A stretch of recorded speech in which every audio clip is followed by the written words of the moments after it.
কম কথা বলতে হবে, বেশি কাজ করতে হবে। যেটা করবার জন্য সবচেয়ে উপযুক্ত মানুষ কিন্তু আমাদের মুখ্যমন্ত্রী। মানুষ অনেক স্বপ্ন নিয়ে, অনেক আশা নিয়ে, অনেক ভরসা নিয়ে এই সনাতনী সরকারকে প্রতিষ্ঠা করেছে।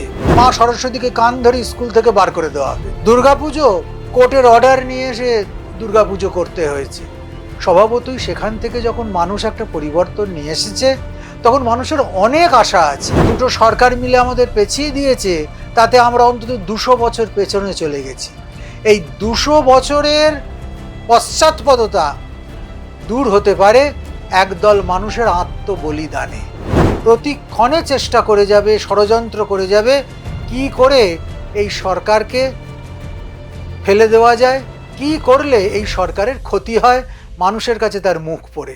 আগামী দিনগুলো মিশ্র ব্যাপারটা দাঁড়াবে। যেভাবে সনাতনী ভাবধারা নিয়ে এই সরকার এগোচ্ছে, বা আরো স্পেসিফিকভাবে বললে শুভেন্দু অধিকারী যে সমস্ত স্বপ্নগুলোকে বাস্তবায়িত করবার জন্য যে পদক্ষেপগুলো নিচ্ছেন, একা তার পক্ষে কিন্তু পুরো কাজটা করা সম্ভবপর নয়। এটা কখনোই হয় না। তার জন্যই ক্যাবিনেট, তার জন্যই মন্ত্রিসভা, তার জন্যই একটা বিধান পরিষদ বা বিধানসভার প্রয়োজন হয়। এখন চতুর্দিকে একটা বিষয় মাথাচাড়া দিচ্ছে, খুব কম সময়ের মধ্যে সরকার অনেক বড় বড় পদক্ষেপ নিয়ে ফেলছে।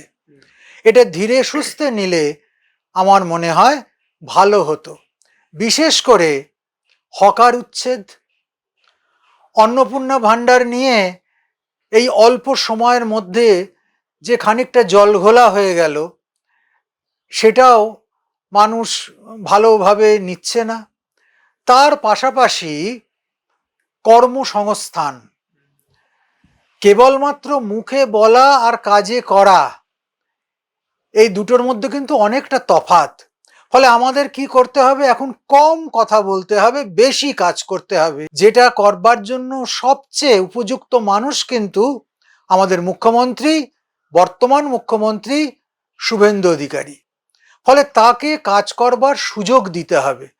আশেপাশে যারা রয়েছে তাদেরকে এমন পরিবেশ পরিস্থিতি তৈরি করে দিতে হবে, বা তার সঙ্গে এমনভাবে মা দুর্গার 10 হাতের মতো এক একটা হাত হয়ে তার সঙ্গে লাগতে হবে, যাতে এই স্বপ্নগুলো খুব সুন্দরভাবে বাস্তবায়িত হতে পারে। মানুষ অনেক স্বপ্ন নিয়ে, অনেক আশা নিয়ে, অনেক ভরসা নিয়ে এই সনাতনী সরকারকে প্রতিষ্ঠা করেছে, এবং এটা কেবলমাত্র পার্টির নেতাদের দ্বারা কি 2-4টে সাধু সন্তের দ্বারা প্রতিষ্ঠিত হয়নি। বরং বলা ভালো যে মানুষ, জনতা জনার্দন স্বতঃস্ফূর্তভাবে নিয়ে এসেছে এই সরকারকে। তার চাহিদা, তার যেখানে যেখানে কাজের অসুবিধে, প্রাপ্তির মধ্যে অপ্রতুলতা ছিল, সেগুলো যাতে কেটে যায় তার জন্য। ফলে সরকারকে সবার আগে এই জনতা জনার্দনের যে মনোগত ইচ্ছা, যে স্বপ্ন, যে সম্ভাবনা, তাকে পূর্ণ করতে হবে। এই জন্য আমি বললাম যে আগামী দিনগুলো বিমিশ্র। যদি সবাই মিলে শুভেন্দু অধিকারীর সঙ্গে এক তালে তাল মিলিয়ে চলতে পারে তাহলে ভালো। আর যদি তাল কোথাও কেটে যায়, ইতিমধ্যে বেশ কিছু জায়গায় মানুষ উৎক্ষিপ্ত হচ্ছে, বেশ কিছু জায়গায় মানুষের মধ্যে অধৈর্য নেমে আসছে। কেননা দীর্ঘদিন 35 বছরের বাম জামানা, 15 বছরের তৃণমূল জামানা, এই 50 বছর প্রায় আমরা একেবারে নিষ্পেষ্ট হয়েছি সরকারি যন্ত্রের কাছে, দলের কাছে, মতের কাছে, এবং মানুষ এমনভাবে নিঃসহায় হয়ে গেছে, রিক্ত নিঃস্ব হয়ে গেছে, সর্বহারা হয়ে গেছে, যে সর্বহারার মহান নেতা বলতো সেই রকম সর্বহারা মানুষের এখন অবস্থা। তার না আছে স্বাস্থ্য, না আছে শিক্ষা, না আছে কর্মের উন্নতি, না আছে সুষ্ঠুভাবে বাঁচবার পরিবেশ, না আছে ঘরের মা বোন এবং মেয়েদেরকে স্বাধীনভাবে চলবার, নিরাপত্তা নিয়ে চলবার একটা পরিস্থিতি। আর ধর্মের কথা যদি বলা যায়, তাহলে তো এতদিন পর্যন্ত হাইকোর্টের দ্বারস্থ হয়ে তার কৃপায় ধর্ম হয়েছে। সামান্য সরস্বতী পুজো, মা সরস্বতীকে কান ধরে স্কুল থেকে বার করে দেওয়া হয়েছে। দুর্গাপুজো কোর্টের অর্ডার নিয়ে এসে দুর্গাপুজো করতে হয়েছে।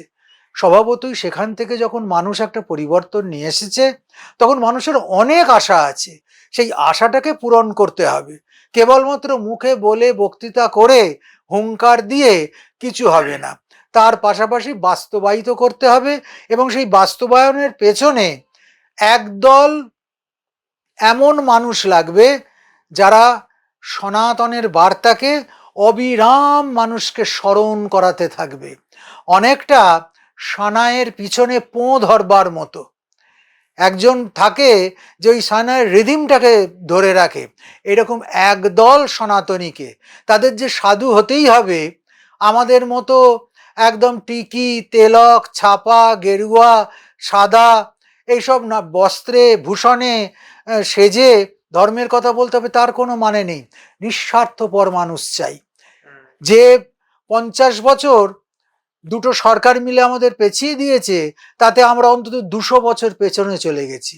এই 200 বছরের পশ্চাৎপদতা দূর হতে পারে একদল মানুষের আত্মবলিদানে। একদম আত্মবলিদান। এক সময় নেতাজি বলেছিলেন, তোমরা আমায় রক্ত দাও, আমি তোমাদের স্বাধীনতা দেব। আর আজকে হচ্ছে, তোমরা নিঃস্বার্থপর কিছু মানুষ দাও। সমাজের কাছে এটা সবচেয়ে বড় দাবি, নিঃস্বার্থ কিছু মানুষ যারা সমাজকে আবার নতুন করে ঢেলে সাজিয়ে দেবে। যদি সেটা করতে পারা যায়, তাহলে এই সরকার চিরন্তন হবে, সনাতনী সরকারই চিরন্তন হবে। যদি এইভাবে ক্ষোভ এবং বিক্ষোভ বাড়তে থাকে, মানুষ যদি ক্রমশ স্বপ্নভঙ্গের দিকে যেতে থাকে, তাহলে রাজনীতিতে হতে পারে না বলে তো কোনো কথা নেই। যে কোনো সময় যা খুশি তাই হয়ে যেতে পারে। অতএব এটাও আবার বদলে যেতে কতক্ষণ লাগবে? তাই আমাদের লক্ষ্য হচ্ছে বিশেষ দল, বিশেষ মত, বিশেষ পন্থা তার কথা প্রচার করা নয়। আমাদের লক্ষ্য মানবতার কথা প্রচার করা। আমাদের লক্ষ্য মানুষের দৈনন্দিন চাহিদা মেটানো। সরকার আসছে কিন্তু কেবলমাত্র মসজিদের মাইক খুলে নেওয়া, কিংবা মন্দিরে ঢাক বাজানো প্রচলন করে দেওয়া, কিংবা মাঠে মাঠে বিশেষ ধর্মীয় রীতি নীতি একদম পাড়ায় পাড়ায় ব্লক লেভেলে ছড়িয়ে দেওয়া, তার জন্য নয়। সরকার এসেছে মানুষের দৈনন্দিন জীবনের, পার্থিব জীবনের একবারে মোটা দাগের যে চাহিদাগুলো, সেগুলো মেটাবার জন্য। সেগুলো যদি মিটিয়ে দিতে পারে, তাহলে সনাতনী সরকার যুগ যুগ বেঁচে থাকবে। বিভিন্ন পার্টি তাদের নামে বেনামে একত্রিত হতে শুরু করেছে। যারা সনাতনকে ভয় পায়, যারা ধর্মকে ভয় পায়, ধর্ম, সনাতন, হিন্দুত্ব এসব কায়েম হলে যাদের স্বার্থ বিঘ্নিত হয়, তারা তো প্রতি মুহূর্তে, প্রতিক্ষণে চেষ্টা করে যাবে, ষড়যন্ত্র করে যাবে কি করে এই সরকারকে ফেলে দেওয়া যায়, কি করলে এই সরকারের ক্ষতি হয়, মানুষের কাছে তার মুখ পড়ে। অতএব আমাদের অনেক অনেক বেশি সতর্ক হয়ে থাকতে হবে এবং সবাইকে নিয়ে চলতে হবে। যে সাধু সমাজ সামনে এগিয়ে এসে মন্দির, মঠ, আশ্রম, মিশন ছেড়ে বেরিয়ে এসে পথের ধুলোয় হেঁটেছে, রোদের মধ্যে হেঁটেছি, আমরা উত্তপ্ত পিচের ওপর দিয়ে হেঁটেছি, যেখানে যখন প্রয়োজন হয়েছে প্রাণ উপেক্ষা করে আমরা দৌড়ে গেছি। তখন এই পশ্চিমবঙ্গে বিজেপির সে ক্ষমতা ছিল না যে আমাদেরকে প্রোটেকশন দেয়, নিরাপত্তা দেয়। পরবর্তীকালে যখন আজকে জনতা সরকার প্রতিষ্ঠিত হয়েছে, তখন কেবলমাত্র কিছু মানুষ এগিয়ে যাবে, কিছু সাধু সন্ত তার ফল ভোগ করবে, বাকিরা আমরার আঁটির মতো পড়ে থাকবে লাইনের ওপারে। এটা যদি হয়, তাহলে কিন্তু সন্ন্যাসী বিদ্রোহ আবার দ্বিতীয় পর্যায়ে হবে, সন্ন্যাসী বিদ্রোহ পার্ট 2 হবে সেটা। সেই বিষয় কিন্তু সকলকে মনে রাখতে হবে। আর একটা মনে রাখতে হবে, আমি এই বার্তার দিতে চাই, যে এখানে আখাড়া ব্যবস্থা কায়েম করতে হবে। সারা ভারতবর্ষে সনাতন ধর্মকে ধরে রেখেছেন যারা, 4জন শঙ্করাচার্য এবং 13টি আখাড়া, এই 13টি আখাড়াকে উপেক্ষা করে, শঙ্করাচার্যদের উপেক্ষা করে নতুন কিছু প্রবর্তন করব, এটা ভাবলে কিন্তু মস্ত ভুল হয়ে যাবে। একদম আহাম্মকের স্বর্গে বাস করবার মতো কাণ্ড হবে। অতএব সারা ভারতবর্ষ জুড়ে যেটা চলে সেই আখাড়া ব্যবস্থাকে প্রতিষ্ঠিত করতে হবে পশ্চিমবঙ্গে। পশ্চিমবঙ্গের মানুষ আখাড়া মানে জানেই না, ভাবে কুস্তির আখড়া, কিন্তু তা তো নয়। সন্ন্যাসীদের যে আখড়া আছে, যে কনস্টিটিউশন আছে, যে নিয়মানুবর্তিতা আছে, যে কর্মপন্থা আছে, তার সঙ্গে মিলিয়ে দিলে আমার মনে হয় এই সরকার অত্যন্ত মজবুত ভিতের ওপর দাঁড়াবে এবং সেই দাঁড়ানোটা দীর্ঘদিন ধরে অনেক ঝড়ঝাপটা সামলাতে পারবে। এখনো পর্যন্ত সেই সদর্থক ভূমিকা আমরা দেখতে পাচ্ছি না। একদম নির্দ্বিধায় বলা ভালো, কেবলমাত্র কিছু পাঠ, কিছু যজ্ঞ, কিছু মন্ত্রোচ্চারণ, কিছু শোভাযাত্রা, এটাই কিন্তু সনাতনকে রক্ষা করবার একমাত্র পথ নয়। সনাতনকে রক্ষা করা মানে সনাতন ভাবধারাকে রক্ষা করা। সনাতন ভাবধারাকে রক্ষা করা মানে সনাতনী মানুষ তৈরি করা। সনাতনী মানুষ তৈরি করা মানে সনাতন ধর্মের যে মূল কথা সেটা যাতে মনের ভেতর গেঁথে যেতে পারে সেই প্রচেষ্টা করা।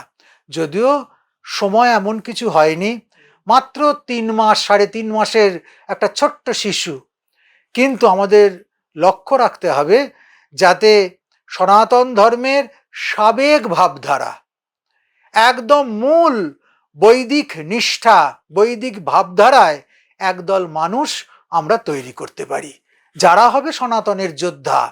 কোনো পার্টির পৃষ্ঠপোষকতায়, কোনো মতের পৃষ্ঠপোষকতায় তাদেরকে বাঁচতে হবে না। সনাতন ধর্মের সেই ক্ষমতা আছে যে আপনায় আপনি বিকশিত হয়ে উঠতে পারে। সেই বিকাশের পটভূমি এবং পরিবেশ যদি এই সরকার করে দেয়, তাহলে কিন্তু সরকার চিরস্থায়ী হবে।